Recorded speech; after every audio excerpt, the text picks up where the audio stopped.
Eu realmente queria vir aqui pra falar pra vocês que esse filme é incrível, que é melhor que o primeiro, que tem cenas tão marcantes quanto, mas ele passa longe disso. Prazer, eu sou o Luca Leal, você está no meu canal e vamos discutir sobre o tão aguardado Coringa, Delírio A2.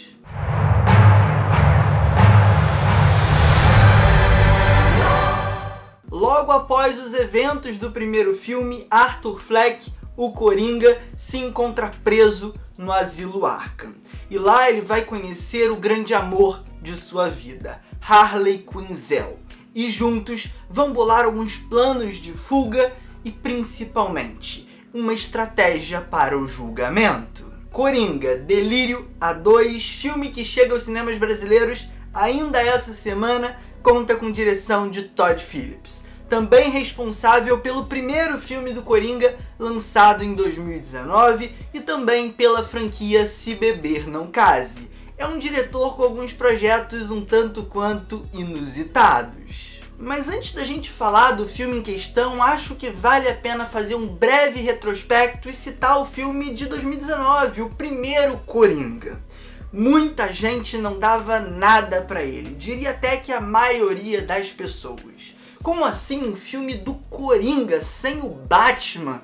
Isso nunca vai funcionar. Ainda mais na direção desse Todd Phillips que eu acabei de mencionar. O cara tinha um background muito mais forte pra comédia. E o filme tava já se vendendo naquela época como um drama muito pesado. Cara, a conta não batia, parecia não fazer sentido. Até que os nomes do elenco foram surgindo, Robert De Niro, Joaquin Phoenix, e o interesse da galera foi aumentando. E aí o filme estreou e foi um sucesso absurdo. Mais de $1 bilhão nas bilheterias para um filme censura mais 18 anos. É algo muito atípico dentro da indústria. Além, é claro, das críticas extremamente positivas e o reconhecimento nas premiações. Joaquin Phoenix, inclusive, levou o Oscar pelo Coringa. E de fato, é um filme muito bom que eu gosto bastante. Eu sei que uma série de pessoas levantam críticas às suas semelhanças com Taxi Driver e Rei da Comédia, dois filmes do Scorsese que foram muito influentes para a construção de toda a identidade do filme, mas isso não me incomoda, pelo contrário, eu acho que o diretor sabe articular bem as suas referências e as explora de maneira interessante, trazendo novos elementos, em especial no viés psicológico desse nosso protagonista que é completamente quebrado. E aí, tempos depois, uma sequência para esse filme que ninguém dava nada foi também anunciada. E dessa vez, um filme musical. Aí, novamente, a desconfiança foi lá pra cima. Musical é um gênero que muitas pessoas têm uma resistência, que logo de cara já descarta, não gosta, coloca como um gênero menor. Mas eu, indo na contramão dessa galera, me empolguei ainda mais e fiquei super curioso. Cara, você fazer uma sequência de um filme de enorme sucesso, de um personagem muito conhecido, muito celebrado, se utilizando de um gênero que aparentemente não tem nenhuma relação com ele, cara, eu quero assistir isso, eu tenho um interesse enorme em assistir isso. Vamos pra cima. Comprei logo de cara a ideia. Veio o trailer, veio a escalação da Lady Gaga e tudo me agradou pra caramba.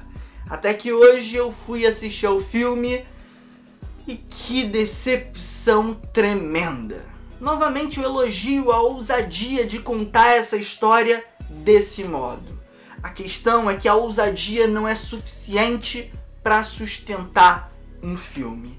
E aqui em Coringa, Delírio A2, a gente tem alguns problemas estruturais muito graves. Repetições, redundâncias e uma certa monotonia que não combina, não conversa com a premissa e com algumas das propostas do filme. Eu quero logo tirar o elefante branco da sala e falar desse aspecto musical, porque o trailer me chamou muita atenção por uma certa estilização, uma inventividade, uma brincadeira com a loucura dos protagonistas, o Coringa e a Arlequina.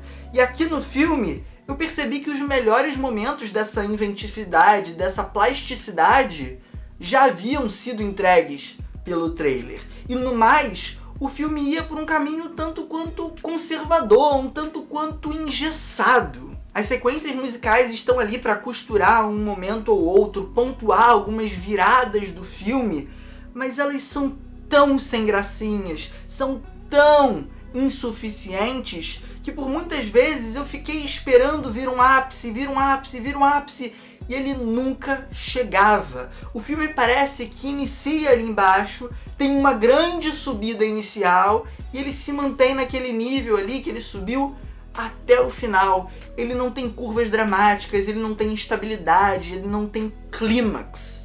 E acaba com isso sendo uma grande jornada de repetições.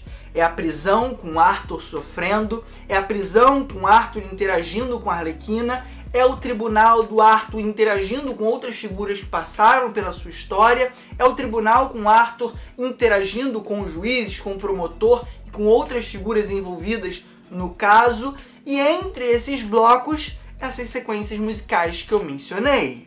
E nessa mesma dinâmica, o filme ainda entrega alguns temas interessantes, mas que são subdesenvolvidos, para dar espaço a uma repetição de plot do filme anterior.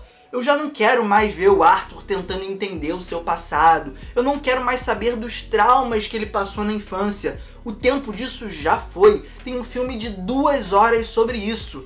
Bola pra frente, vamos falar das repercussões do que ele fez, dos crimes que ele cometeu, como isso movimentou a cidade politicamente, socialmente, economicamente. O filme pincela isso, mas subutiliza. Eu adoro, por exemplo, como ele trabalha a noção de que o Coringa, enquanto figura, enquanto personagem histórico, se tornou maior que o Arthur Fleck. E o Arthur Fleck não consegue carregar esse fardo, o peso desse personagem que ele desenvolveu.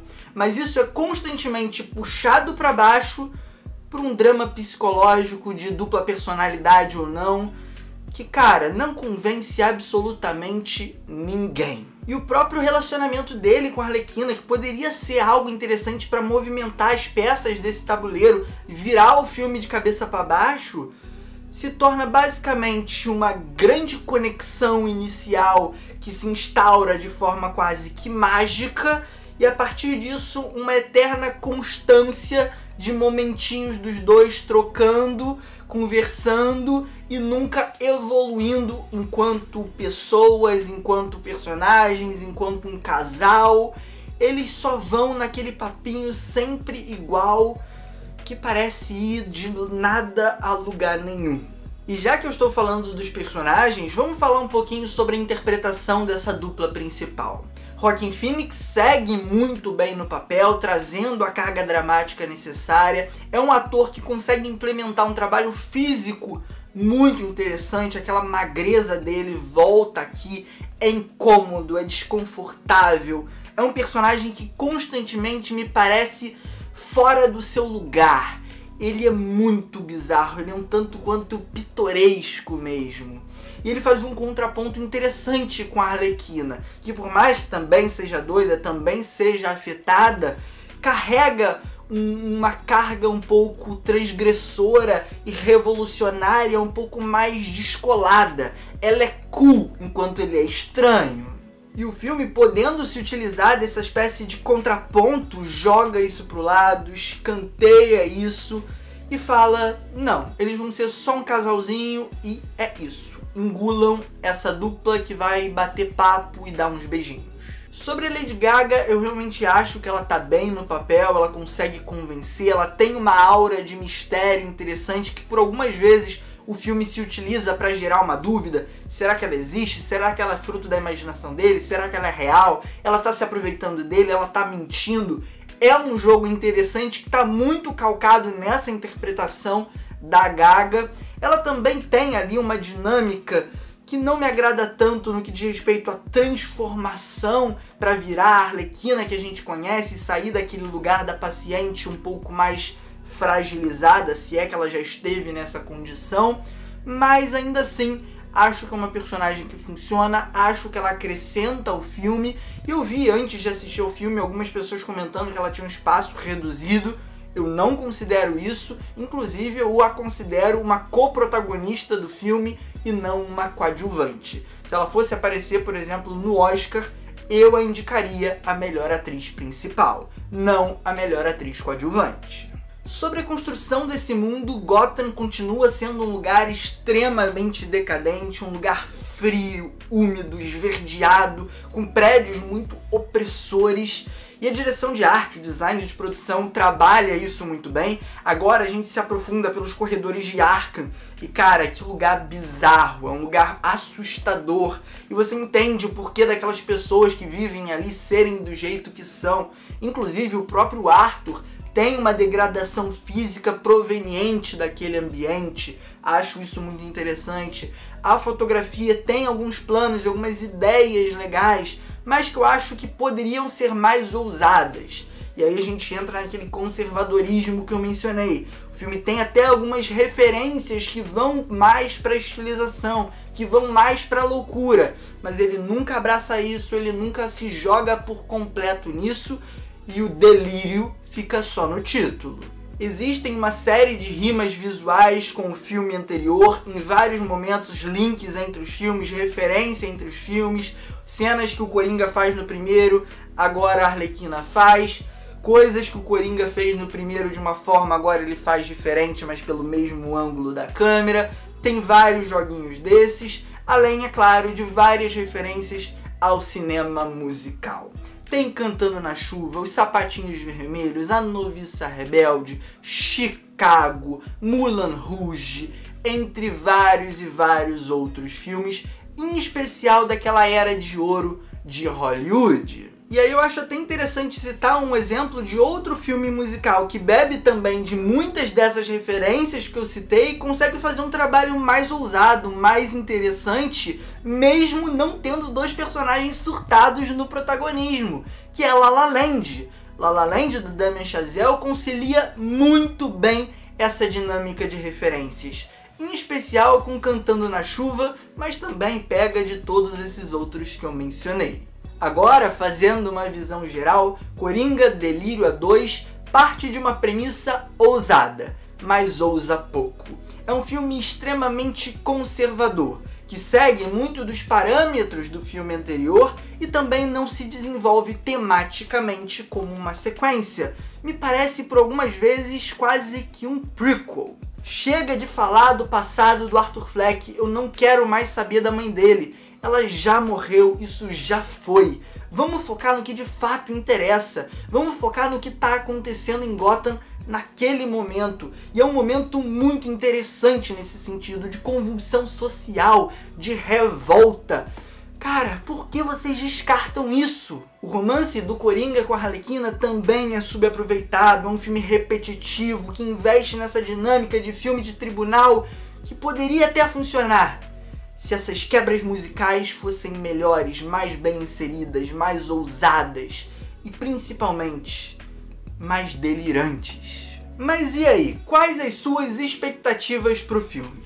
Me conta aqui nos comentários o que você espera dele. Tá ansioso para assistir? Vamos conversar, vamos trocar. E se você já assistiu, o que você achou? Me conta aqui também. Aproveita, curte o vídeo e se inscreva no canal, ativando o sininho para receber as notificações sempre que eu postar um conteúdo novo, beleza? Compartilha com os amigos, um forte abraço, valeu, falou e fui!